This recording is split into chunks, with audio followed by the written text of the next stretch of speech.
Jai Shri Ramanand. Welcome to the virtual lecture series of surveying. Okay, so we are studying revision lectures. Today we are on the lecture number 4 from the unit number 2. Right. So in revision lecture number 4, we are going to consider 3 and 4 marks questions. Okay, already we have discussed two questions like distinguish between chain surveying and compass survey. Okay, and after that we have also studied with net sketch explain the process of taking perpendicular offset. બરાબર. સો એ બંને questions આપણે જોયા હતા last લેક્ચરમાં. હવે આજના લેક્ચરમાં આપણે જોઈએ. સો વિથ નીટ સ્કેચ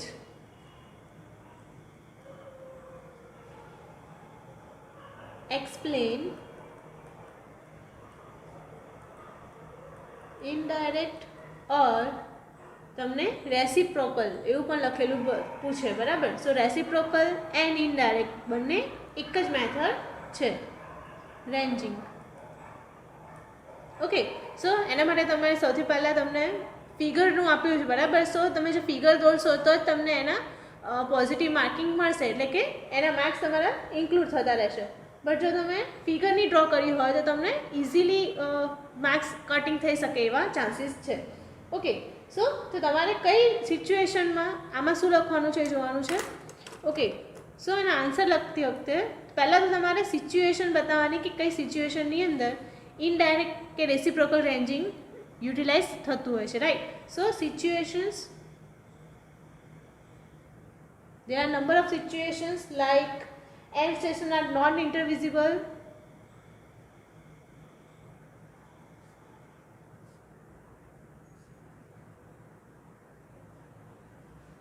બરાબર. સો એ કન્ડિશનમાં તમે એને યુઝ કરી શકો છો. ચેન લાઇન્સ crosses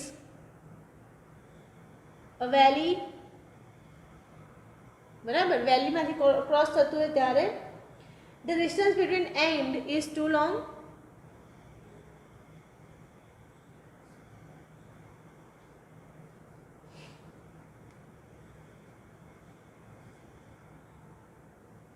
બરાબર. સો આ રીતે તમે તમારા અલગ અલગ સિચ્યુએશન સમજાવી શકો છો. બરાબર. એટલે કે ઇન્ટરવિઝિબલ ધેટ મીન્સ કે આપણી વચ્ચે જ્યારે સ્ટેશન્સની વચ્ચે બીજું કંઈક વસ્તુ આવતી હોય, બરાબર, એને કહીએ છીએ ઇન્ટરવિઝિબલ. બરાબર.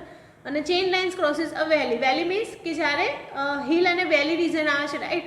સો વેલી રિજનમાં શું થશે, આપણો જે ગ્રાફ છે કયો જાય છે, સપ્રેશનમાં જાય છે. બરાબર. એટલે કે નીચે જેમ જાઓ એમ આપણને રેન્જિંગ ઓછું મળતું જાય. તો એવી કન્ડિશન હોય ત્યારે પણ આપણે રેસિપ્રોકલ રેન્જિંગ કરી શકીએ છીએ. And the distance between and is too long. બરાબર. સો એ જ્યારે વધારે હોય તો એ કન્ડિશનમાં પણ તમે આનો યુઝ કરી શકો છો.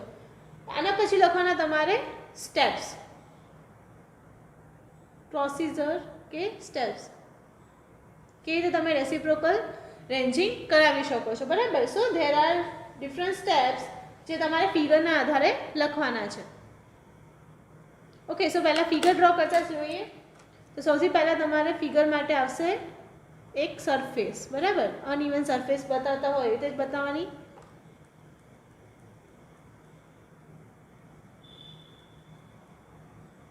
ઓકે, એવી જ રીતે હવે અલગ અલગ પોઈન્ટ્સ પર તમારે સ્ટેશન્સ બતાવવાના છે. બરાબર. તો અહીંયા ટોટલ 4 પોઈન્ટ્સ લઉં છું હું. ઓકે, અને બને ત્યાં સુધી એ સ્ટ્રેટ જ આવવા જોઈએ.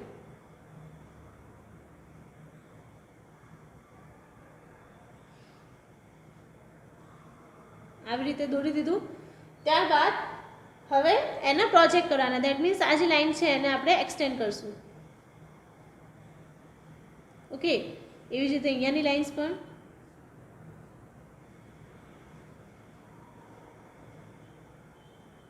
રાઈટ. અને લાસ્ટ લાઈન પણ. બરાબર. સો આવી રીતે તમારે 4 પોઈન્ટ્સના પ્રોજેક્શન્સ લાઇન્સ લઈ લેવાના છે. બરાબર. હવે એના પરથી ઉપરનો ગ્રાફ તમારે ડ્રો કરવાનો છે. આ શું છે આપણને, આ થઈ ગયું આપણું વર્ટિકલ વ્યૂ. બરાબર. હવે અહીંયા આપણે એને હોરિઝોન્ટલ વ્યૂની રીતે જોઈએ. સો A, B, P and R. Okay, એવી જ રીતે અહીંયાથી બીમાંથી નીકળતું હોય અને પીને જોઈન કરતું હોય એવું એક લાઈન દોરવાનું, બરાબર. એ જ રીતે એમાંથી આરને જોઈન થતું હોય એવું, ઓકે. એવી જ રીતે અહીંયા આગળ પણ એક આવશે જે અહીંયા જોઈન થતું હોય, બરાબર. સો એક બીમાંથી પી, બીમાંથી હજુ બીજું કોઈ આવશે તો એ, અને બીમાંથી હજુ થર્ડ રહ્યું વિચ ઇઝ જે અહીંયા આગળ આપણને જોઈન થતું હશે, રાઈટ. સો આ રીતે બધામાંથી નીકળતી રેસ તમારે બતાવવાની છે, ઓકે. હવે નામકરણ આપવાના છે. દેટ મીન્સ આ જે પોઈન્ટ છે એને આપણે P2 કહીશું, P3, અને એની ઉપર હજુ એક પોઈન્ટ આવશે જેને આપણે P1 કહીએ છીએ, ઓકે. અને લાસ્ટલી નીચે P તો છે જ, ઓકે. P1, P2 અને P3. સિમિલરલી અહીંયા આગળ R1, R2 અને R3, બરાબર. એ સાથે આ રીતે તમારું ડ્રોઈંગ કમ્પ્લીટ કરવાનું છે, બરાબર. આર અને પીના પોસિબલ જે પોઈન્ટ્સ છે એ તમારે નોટિફાઈ કરવાના છે. That means here R1, R2 અને R3, ઓકે. સો હવે નેક્સ્ટ જોઈએ આપણે. આ થઈ ગયું તમારું એલિવેશન,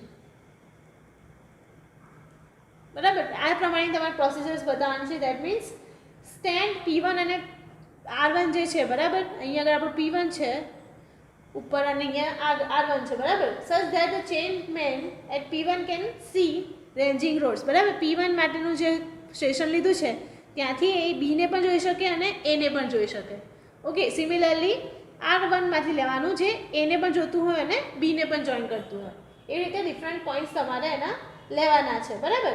અને એ પ્રમાણે લાસ્ટલી તમારે P and R the intermediate points, બરાબર. એ અને બીની વચ્ચેના જે ઇન્ટરમીડિયેટ પોઈન્ટ્સ છે એ દર્શાવવામાં આવ્યા છે, એ લખવાનું, બરાબર. તો રેસિપ્રોકલ રેન્જિંગમાં તમને આ રીતની તમારી થિયરી લખવાની રહેશે, okay. Next question. With neat sketch, explain chain used for linear measurement.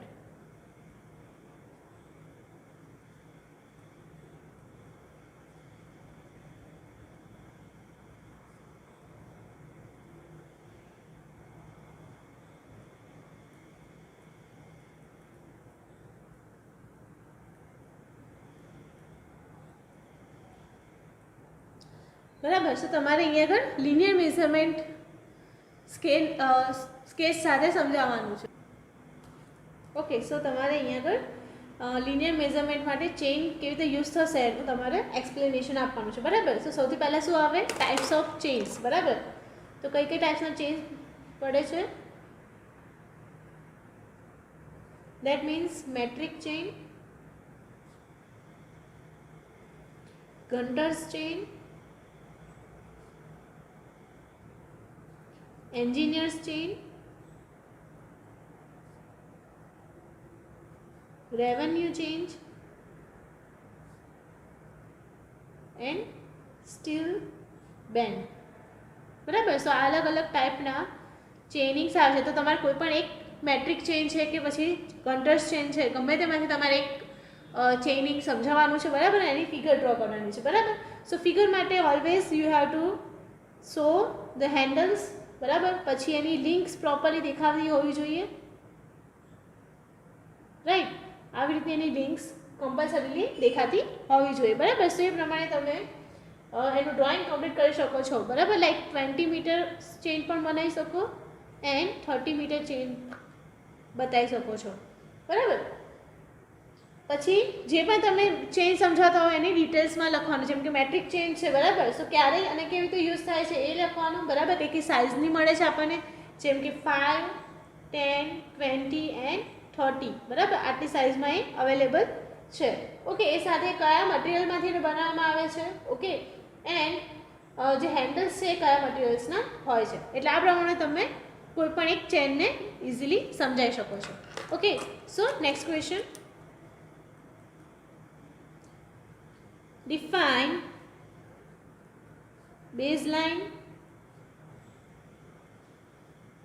check line and tap line.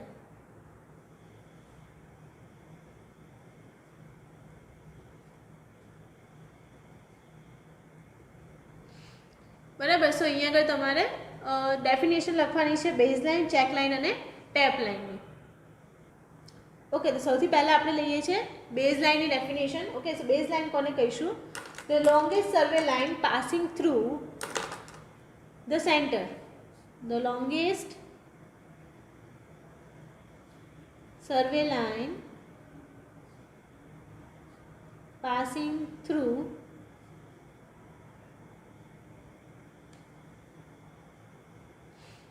the center of the area to be surveyed. બરાબર, એટલે કે જે જગ્યા પર આપણે સર્વેઇંગ કરવાનું છે એની સૌથી લોંગેસ્ટ જે સર્વે લાઇન્સ છે, બરાબર, એને કહીએ છીએ આપણે બેઝ લાઇન. એવી જ રીતે તમારે ચેક લાઇન અને ટેપ લાઇનને સમજાવવાનું છે. બરાબર, સો ચેક લાઇન શું છે? તો કે આપણે ત્યાં આગળ a line joining apex of a check line joining apex of a triangle. બરાબર, તો જે જોઈન કરે છે એપેક્સ ઓફ અ ટ્રાયંગલ. બરાબર, જ્યારે આપણે કોઈ બનાવ્યું હોય સ્ટ્રક્ચર, બરાબર, સર્વિંગના પોઈન્ટ્સ ડિસાઇડ કર્યા તો એના જ ડાયાગોનલ પોર્શન્સ આવશે. બરાબર, ડાયાગોનલ પોર્શન્સને આપણે કહીએ છીએ joining apex of E triangle. બરાબર, એના કારણે જે સ્ક્વેર છે એને આપણે શું કર્યું? ડિવાઈડ, ટ્રાયંગલની અંદર ડિવિઝન કરી દીધું. બરાબર, ઓકે, સો એવી જ રીતે તમારે ટેપ લાઇનને પણ સમજાવવાનું છે. રાઈટ, નેક્સ્ટ ક્વેશ્ચન જોઈએ. હવે ડાયરેક્ટ આપણે એક્ઝામ્પલ પર પહોંચીએ. સો હવે next example is related to the chain survey. બરાબર, સો એની અંદર તમારે ટ્રુ ડિસ્ટન્સ ફાઇન્ડ કરવાનું આવશે. તો અહીંયા આગળ એક એક્ઝામ્પલ મેં રાઇટ ડાઉન કર્યો છે. અ 20 meter chain was found 5 cm too short at the starting and 15 cm too long at the end of the survey. Okay, if the distance measured by this chain is 1 km, find the true distance. બરાબર, તો અહીંયા આગળ તમને errors આપી છે. Initially કેટલી error હતી? તો કે 5 સેન્ટીમીટર ઓછું આવતું હતું. બરાબર, 20 મીટરની ચેનમાં, અને 15 સેન્ટીમીટર લોંગ આવતું હતું જ્યારે તમે એન્ડમાં એને બાયસેક્ટ કરો છો ત્યારે. બરાબર, સો measure length of chain in the beginning.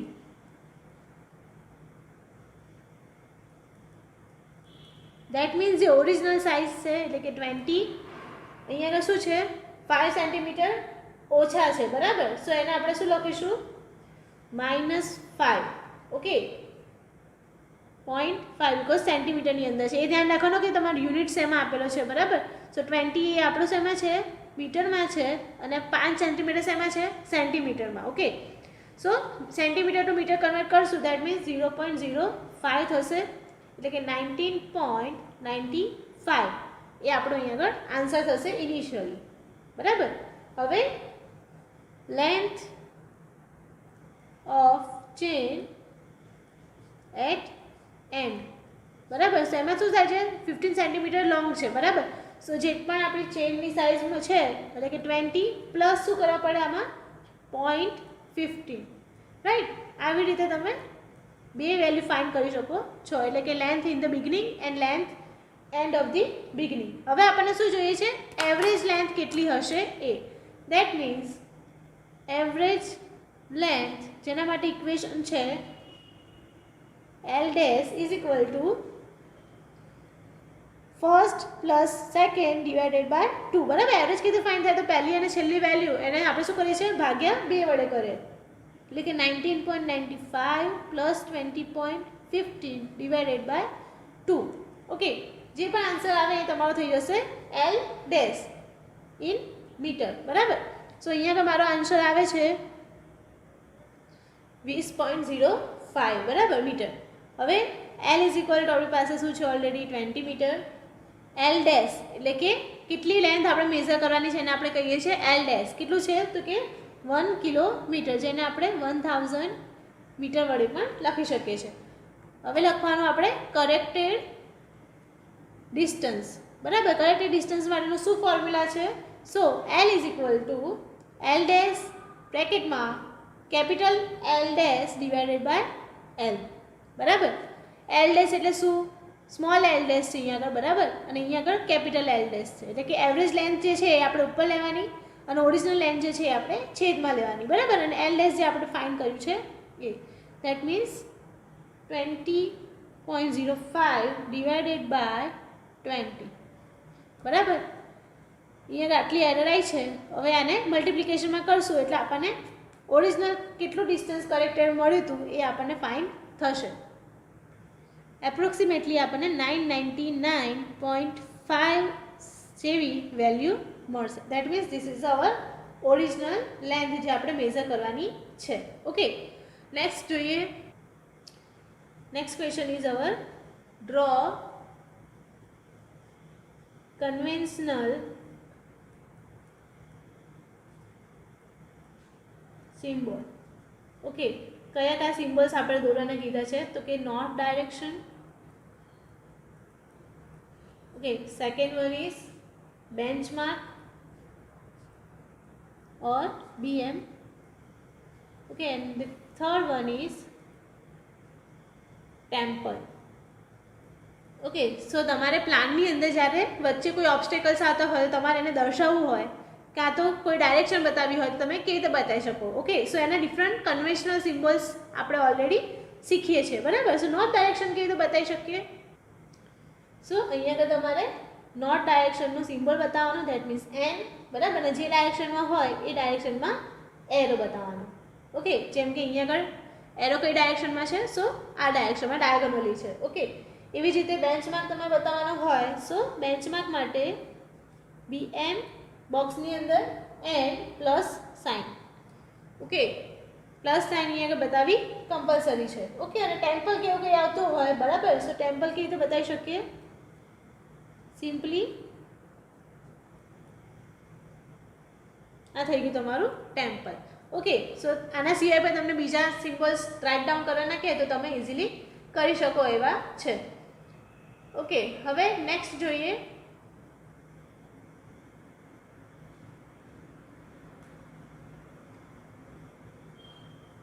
Cross જે 4 માર્કના ક્વેશ્ચન છે એ જનરલી આપણે 3 માર્ક્સના ક્વેશ્ચન્સની અંદર કન્સિડર કરી જ લઈએ છીએ બરાબર. સો એ આપણે એક એક્ઝામ્પલ અત્યારે જોઈ લઈએ.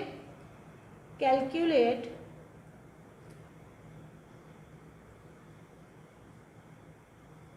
hypotenuse allowance for 30 meter chain when sloping ground is 20 degree. Okay, સો અહીંયા આગળ હાઇપોટેનિયસ અલાવન્સ જેનું તમારે ઇક્વેશન લખવાનું રહે છે બરાબર. સો હાઇપોટેનિયસનું અલાવન્સનું શું ઇક્વેશન છે?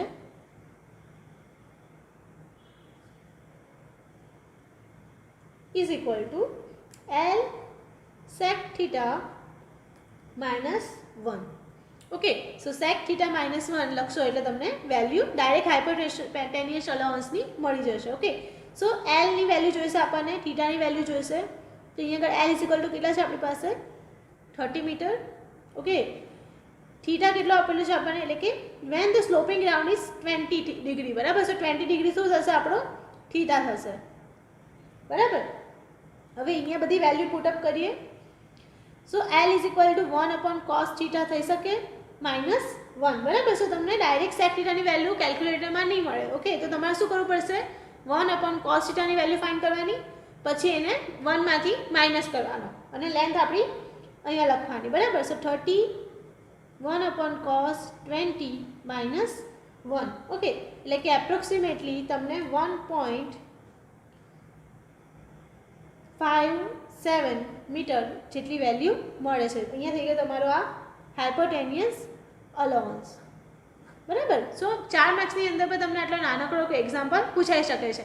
બટ ધ્યાન શું રાખવાનું છે કે એના ઇક્વેશનની અંદર, દેટ મીન્સ હાઇપોટેનિયસ અલાવન્સ જે છે બરાબર. સો L માટે કઈ value? L into sec theta -1 value આપણે ફાઇન્ડ કરવી પડે.